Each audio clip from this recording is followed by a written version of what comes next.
Hello everyone. Today we will have another topic to discuss, which is all about the correlation.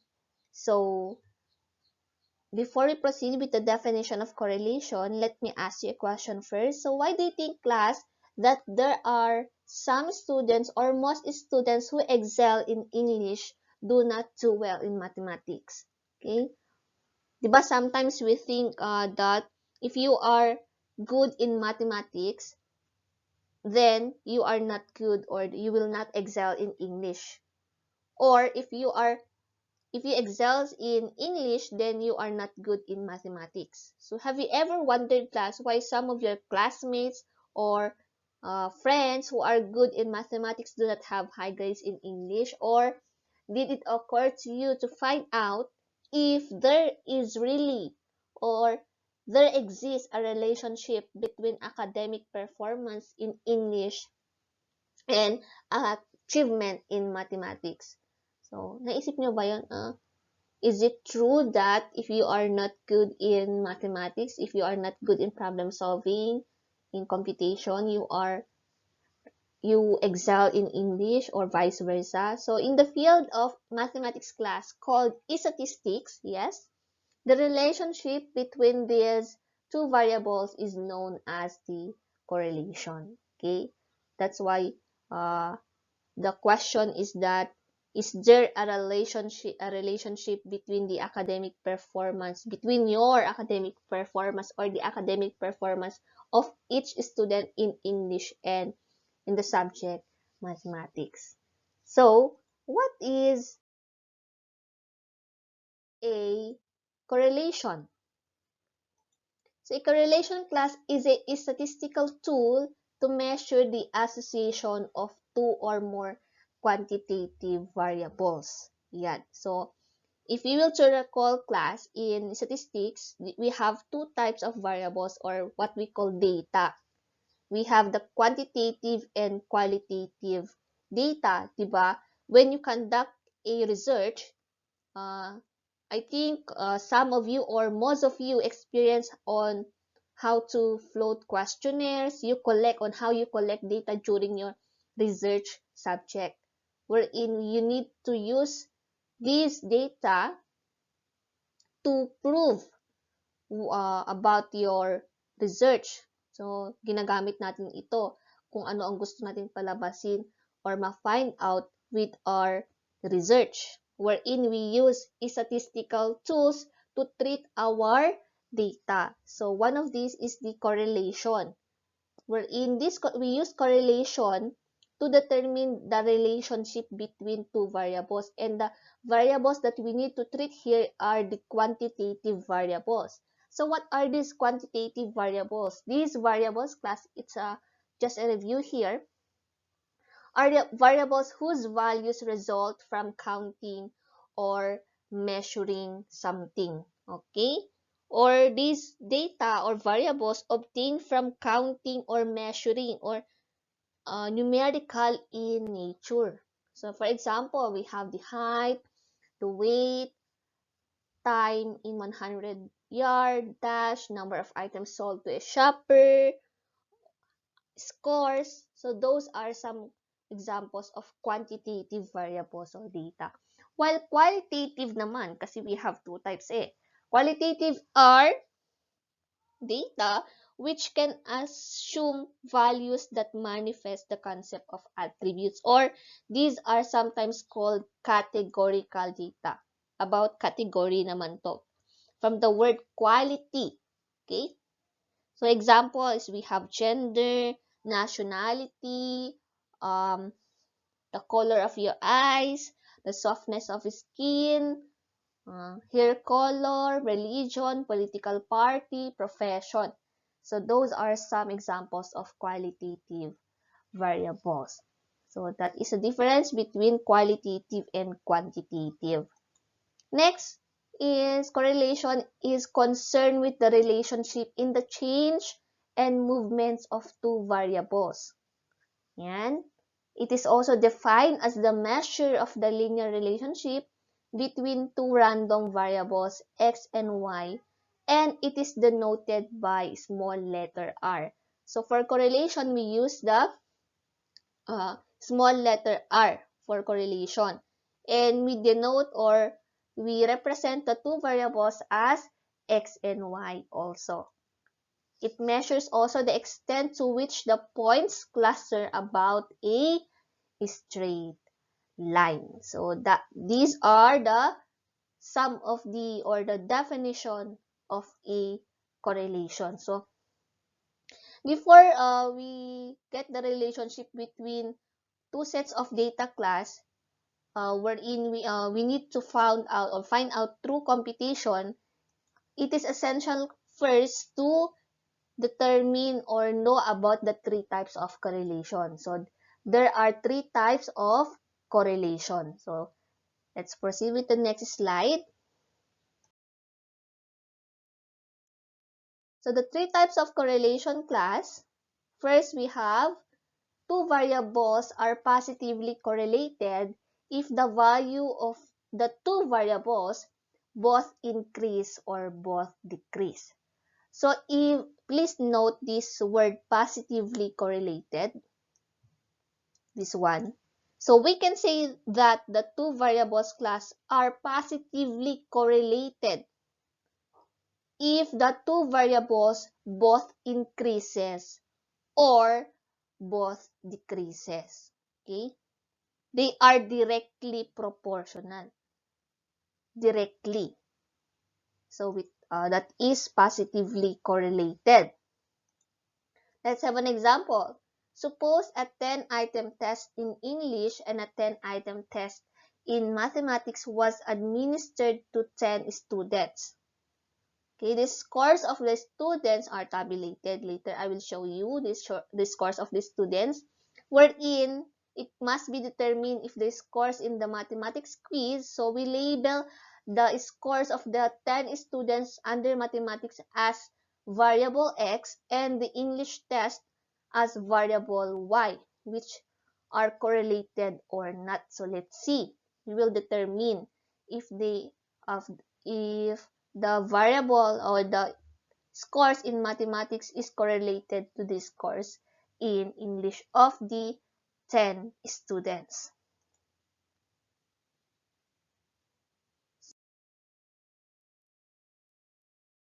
So as you can see here, so we have here 10 students labeled 1, 2, 3, 4, 5, 6, 7, 8, 9, and 10.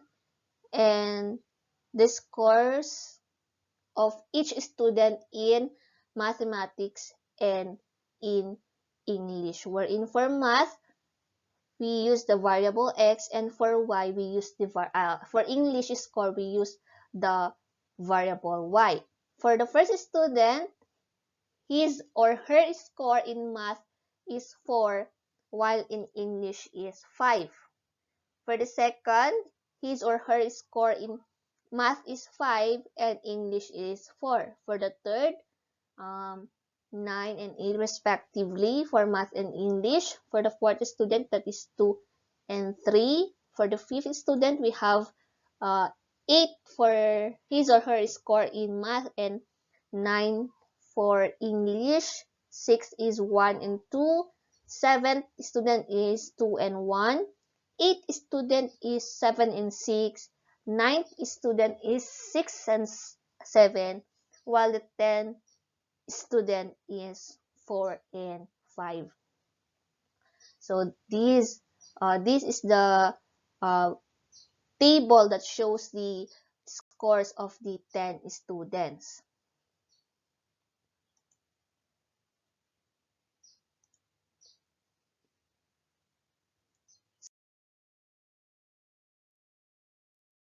So here is the graph of the scores of the 10 students in each subject, which is mathematics and English.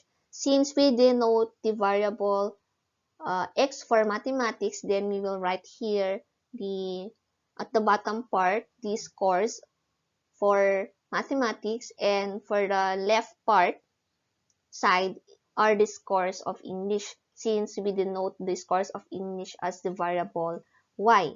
So doon sa score ng each student para makakabuo tayo ng order pair doon. So, let's say we have here, this one is the score of one of the student wherein he or she got score in mathematics, which is 2, and his or her score in English is 1. So, they meet here. And so, with this, the score of one of the student in math is, I think, can you see it? This one here is 1, and his or her score in English is 2. Okay? And so, with this, his or her score, yan, plinat lang siya. Plinat lang yung mga scores for this graph. We're in class, this scatter graph in here, scatter kasi naka-scatter yung mga points, indicates a direct correlation. Bakit sinabing direct correlation? Between the variables x and y, which appears to be increasing, di ba? Kaya sinabing positively correlated because as the first variable increases, the other variable also increases. Okay? Pataas siya, increasing. That's why sinabing direct correlation or positively correlated. The two variables, which are the scores in mathematics and the scores in English of the 10 students, are positively correlated. Okay, so using the scatter graph, or when we plot the points or the scores, so that is the first type of the correlation. Next is the second type is two variables are negatively correlated. Kung kanina ay positively correlated, ngayon naman ay negatively correlated. So, paano natin masasabi kapag negatively correlated yung dalawang variable? If the two values of the one if the values of the one variable increases while the value of the other variable decreases. So, kung yung isang variable ay nag-increase at yung isang variable ay nag-decrease, so salungat sila, then the two variables are negatively correlated. Okay? Parang inversely proportional na sinasabi nila. So, let's have an example in here. How can I... Okay. So, example is that, suppose the scores of the students in those two subjects happen to be as follows. Ayan. 10 students pa rin yung gagamitin natin, pero magkaiba yung data na ipapakita na natin. So, let's have the next slide. So, in here, we have again 10 students wherein nagbago yung scores naman natin dito. Kasi kanina yung mga scores are positively correlated. Ngayon naman, itong mga scores, ipapakita natin that they are negatively correlated. Which means if the first variable or the one variable increases, the other decreases. Or if the other decreases, then the other one also increases. Vice versa. Okay, magkasalungat sila. So in here, we have 10 students again wherein we have scores in each student. They have scores in mathematics and in English. Yan, where for the first student, for his or her score in math is 9 and English is 3. For the second, so as you can see, meron naman yan sa screen. So, second, 3 and 5 respectively. For the third student, 4 and 7. For the fourth student, we have 7 and 4. For the fifth student, we have 6 and 2. Sixth student, we have 1 and 9. Seventh student, we have 2 and 8. Eighth student, we have 9 and 5 and 4. I mean, for the ninth student, we have 10 and 2. And for the last student, we have 2 and 10. And let's see yung graph nila. So, tingnan natin.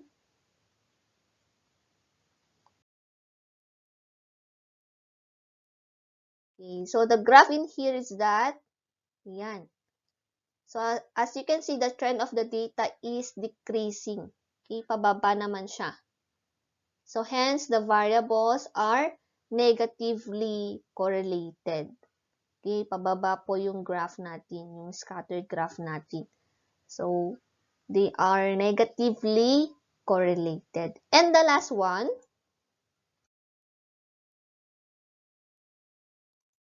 two variables are not correlated or they have zero correlation.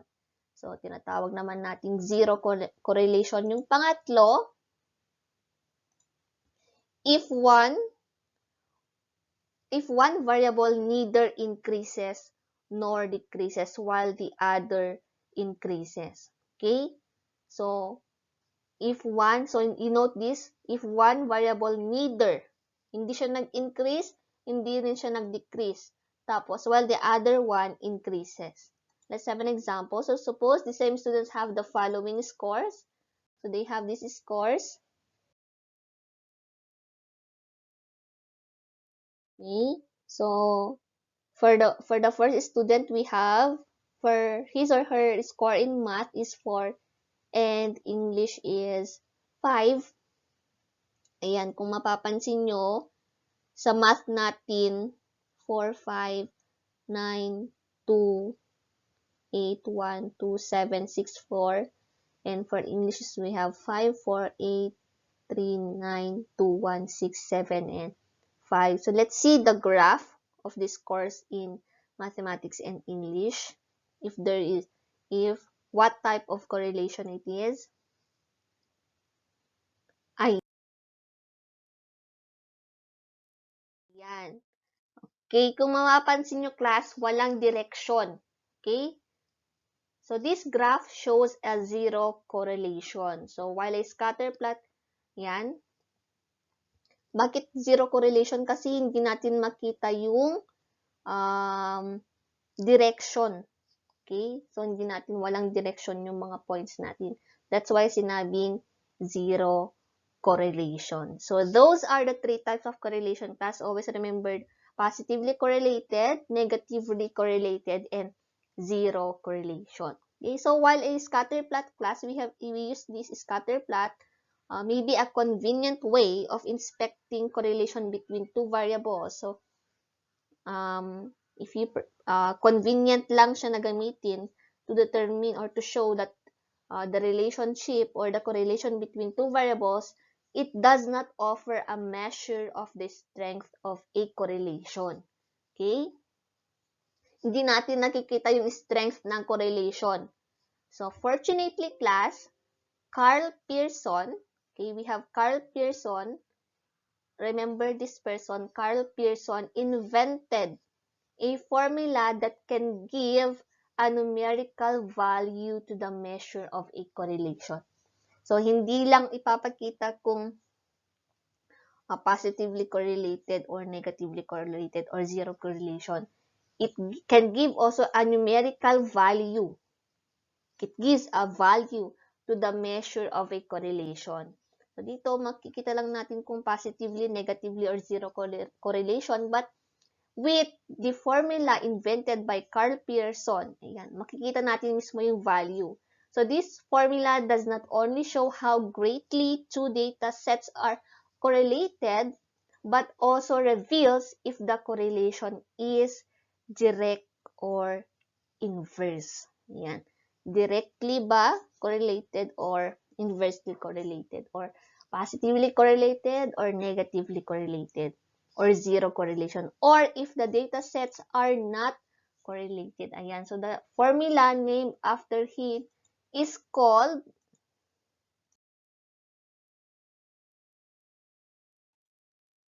the Pearson product moment correlation. So what does this Pearson product moment correlation means? Actually, class, dinudugtungan din yan ng coefficient or Pearson product moment correlation. Okay, so the degree of correlation between two data sets X and Y is represented by the Pearson product moment correlation coefficient, which is denoted by the R sub X and Y. So the correlation between the variable X and Y, which can have values from -1 to 1. So, a while back, pinakita natin yung the graph between the scores of mathematics and English, and through that scattered graph, we identify the type of correlation if it is positive, negative, or zero. But for the Pearson product moment correlation class, we can have, di ba sabi nga kanina, it can give a numerical value, which wherein we have a range from the values of the Pearson product moment correlation, which is from -1 to 1, wherein 1 represents a strong positive relationship. So if the value of your R is 1, then the two variables a strong positive relationship. While if your value is -1, it indicates a strong negative relationship between the two variables. And if the coefficient is 0, the value of your R is 0, then there is no relationship between the two variables. So the formula for Pearson product moment correlation coefficient is we have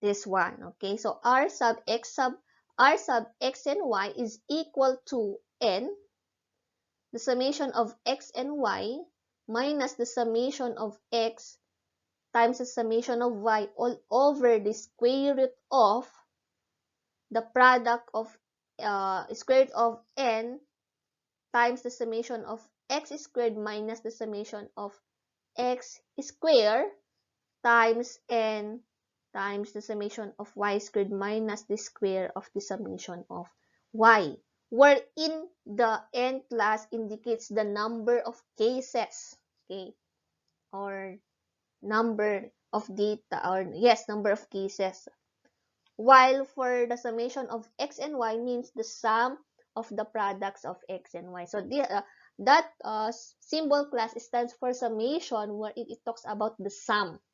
Okay? Kapag may nakita ko yung ganyan, summation ang tawag dyan. So, summation of x is the sum of x, summation of y is the sum of y, summation of x squared is the sum of the squares of x, summation of y squared is equal to the sum of the squares of y. So, please remember this formula for Pearson product moment correlation. Okay?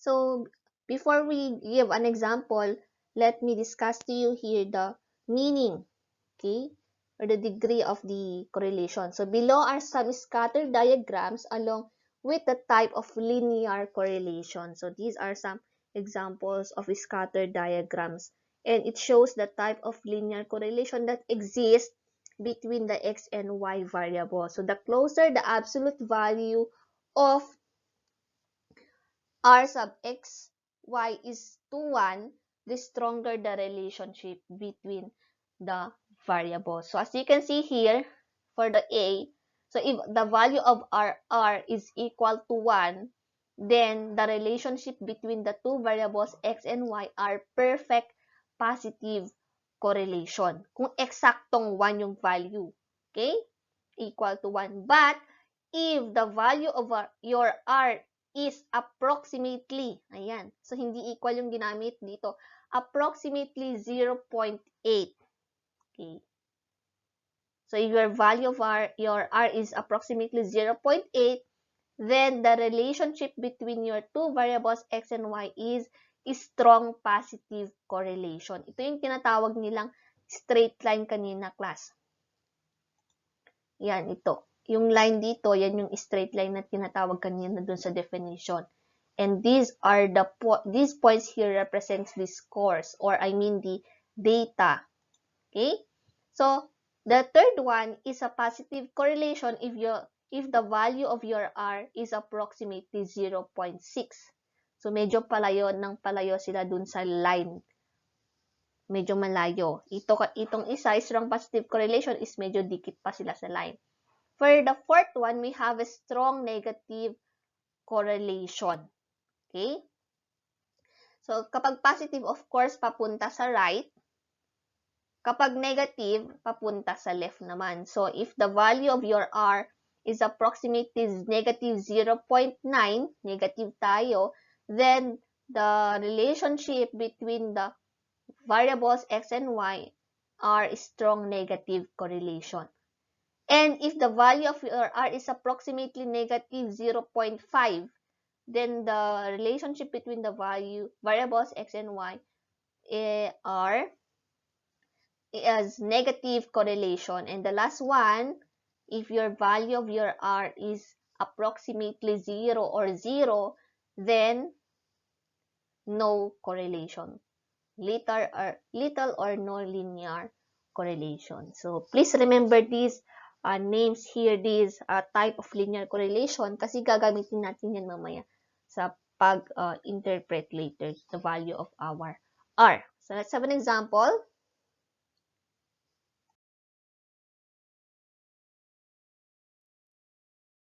So example, consider the data of this section. So organize the data as shown in the table below. You can also tabulate your results in Excel. Okay, yes, you can also use your Excel class kung wala kayong calculator, scientific calculator, para mas mabilis dito. Mas mabilis kasi gamitin ang Excel. Okay, so we have here the scores of maybe how many 1 2 3 4. Okay, the value for n is 10. So in here, so we have scores here of 10 students wherein math scores and English scores. So we have 4 5 9 2 8 1 2 7 6 and 4, and for English we have 5 4 8 3 9 2 1 6 7 and 5. Okay, so if we were to go back with the formula class, di ba we have there the summation of x and y, the summation of x squared, and the summation of y squared. So, dapat yun yung mga hahanapin natin para makapag-substitute tayo later doon sa formula natin. That's why we have 5 columns here, wherein the third column shows the product of the variables x and y. The fourth column shows the square of the variable x, and the fifth column shows the square of the variable y. So for the xy, all we have to do is to get the product of the each scores from math and English. So 4 times 5 is 20, 5 times 4 is 20 again, 9 times 8 is 72, 2 times 3 is 6, 8 times 9 is 72, 1 times 2 is 2, 2 times 1 is 2, 7 times 6 is 42, 6 times 7 is 42, 4 times 5 is 20. Okay? And for the square of x, so the square of the first column, so each column tayo dito. So the square of 4 is 16, the square of 5 is 25, the square of 9 is 81, the square of 2 is 4, the square of 8 is 64, the square of 1 is 1, the square of 2 is 4, the square of 7 is 49, the square of 6 is 36, and the square of 4 is 16. And for the fifth column, i-square naman daw natin yung mga scores or data natin sa English or sa y natin. So 5 squared is 25, 4 squared is 16, 8 squared is 64, 3 squared is 9, 2 squared is 4, 3 squared is 9, 9 squared is 81, 2 squared is 4, 1 squared is 1, 6 squared is 36, 7 squared is 49, and 5 squared is 25. So after completing this class, let's now get the summation na tinatawag nila dun sa formula natin. So, di ba kailangan natin yung value ng n natin doon? So, ilan ang number of cases natin? 10. So, meron tayong 10. Then, the summation of x is, all we have to do is to add the scores of math class, yung x variable natin. So, 4 plus 5 plus 9 plus 2 plus 8 plus 1 plus 2 plus 7 plus 6 plus 4, that will give us 48. And for the summation of y, we add again the English scores, which is 5 plus 4 plus 8 plus 3 plus 9 plus 2 plus 1 plus 6 plus 7 plus 5, that will give us 50. So, summation of y is equal to 50. Next, summation of x, y. So, we add all these scores from the column 3. So 20 plus 20 plus 72 plus 6 plus 72 plus 2 plus 2 plus 42 plus 42 plus 20. That will give us 298. That is the summation of xy. And for the summation of x squared, same again. So you add all the scores or data under the x squared. So 16 plus 25 plus 81 plus 4 plus 64 plus 1 plus 4 plus 49 plus 36 plus 16. That will give us 296. And for the y squared, same tayo. Summation of y squared, we have 25 plus 16 plus 64 plus 9 plus 81 plus 4 plus 1 plus 36 plus 49 plus 25. That will give us 310. So the data that shows here at the bottom of the table class are the things we need to use that we will be substituting to the formula. Okay? So let's show now the solution.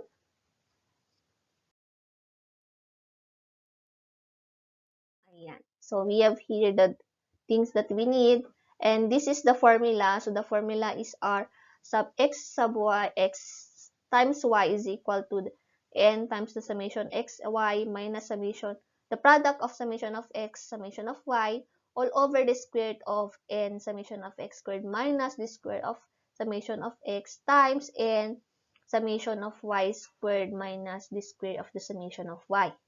So let's now substitute the data, mga value. So the value of our n is 10 times the summation of xy is 298 minus the summation of x is 48 times the summation of y is 50 all over the square root of value of n, then summation of x squared is 296 minus summation of x squared, or the square of the summation of x, that is 48 squared. Okay, magkaiba po yung class A, magkaiba po yung summation of x squared sa the square of the summation of x. So kung mapapansin nyo, may parenthesis doon sa equation. Times 10, again, the value of n. Summation of y squared is 310 minus the square of the summation y is 50. So 50 squared. Then 10 times 298, that is 2,980 minus 48 times 50 is 2,400 all over 296 times 10, that will give us 2,960 minus 48 squared is 2,304 times 10 times 310 is 3,100 minus 50 squared, at that will give us 2,500. Then subtract the numerator. So 2,980 minus 2,400, that will give us 580 all over. So yung first part muna, 2,960 minus 2,304 is 656, while the other one is 600. Then we multiply, that will give us 393,600 yung denominator. Remember, meron pa tayong square root doon. So we need to get the square root of 393,600. That will give us 627.3755. Actually, class, you need to get all the numbers, class, ha, kapag nasa solution part pa lang kayo, hindi pa kayo, malayo pa kayo sa final answer. So, you need to copy all the numbers that will show to your calculator o kung ano man ang makuha nyo. Wag mo na kayong mag-round up or mag-round down. Then, oh no. Okay, I need to, wag nyo nang pansinin dito. So, parang may na-insert na isa. So, that is 580 divided by 627.37 55 class, that will give us 0.92.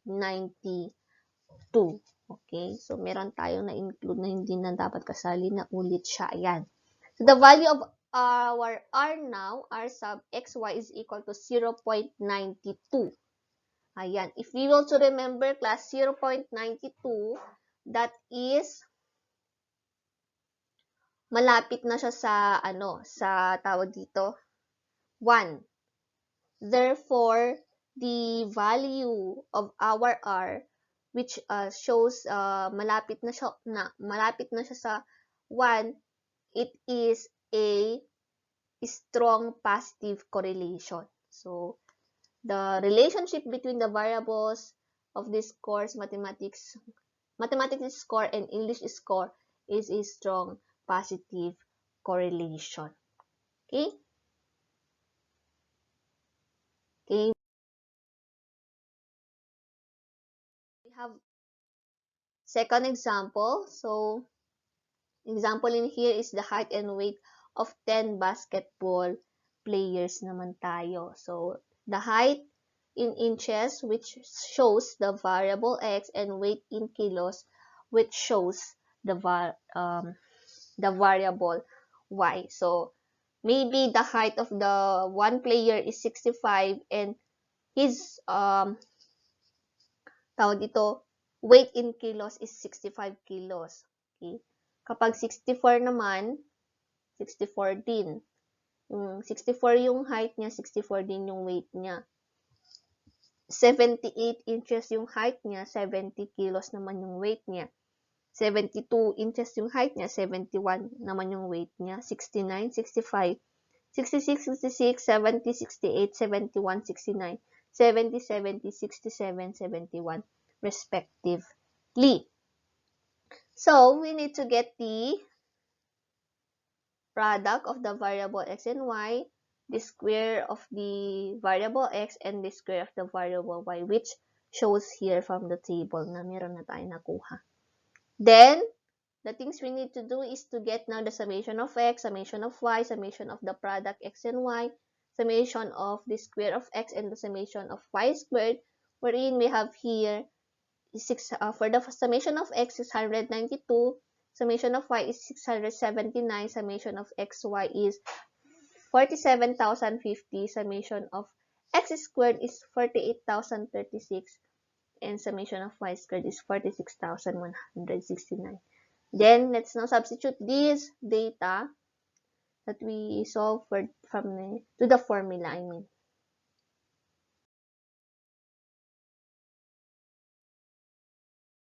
Okay, so in here, ayan. So, wag kayo magmadali kapag nagsosolve kayo class. Mag-step by step kayo kasi maybe may magkamali kayo sa first part, lahat na sa bottom part is maapektuhan na. So, the value of our R here that we get is 0.64. Okay, approximately 0.64 ito. So, this result is in conformity with the scatter graph wherein the computed correlation coefficient is 0.64. Hence, it has a positive correlation. So, kung babalikan, hindi ko kasi maibalik yung slide.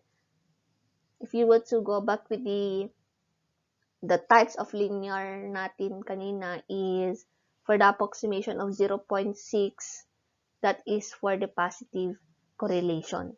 So, the value of our R is approximately 0.64. That's why it is a positive correlation. The relationship between the variable x and y, or the height and the weight of each basketball player, is positive correlation. Okay?